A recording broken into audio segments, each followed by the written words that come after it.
तीन बहिनिया, तीनों के तीनों छिना रहे।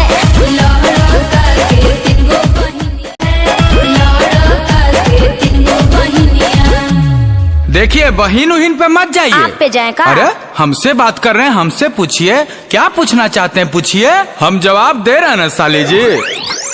के कर बहिनिया छिना रहे गे माई, के कर बहिनिया छिना रहे गे माई, तो चुमा दे बेले तो यार है गे माई, तो चुमा दे बेले तो यार है गे माई, तो चुमा दे बेले। ए फिरंगी देख अब एकरा हम कैसन जवाब दिए। भौजिक बहिनिया छिना रे है रे याराबा, भौजिक बहिनिया छिना रहे रे याराबा, त चुमा दे बेले तैयार है रे याराबा, त चुमा दे बेले तैयार है रे याराबा, त चुमा दे बेले।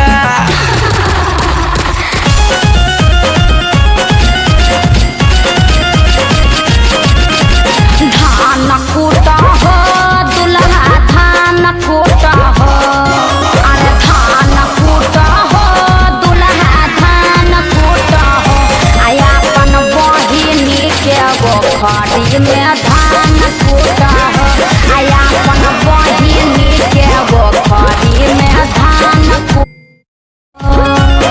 ए भैया के छोटकी साली, तारा जादे ओखरी में धान कुटवावे के मन बा का? तो तोहरे ओखरी में धान कुटाई। आ तार बहनिया के ओखरी ऐसा ही सुखाई। अरे अरे जीजा जी के छोटका भाई, अब की जवाब दीजिए तब मानेंगे। ठीक बा।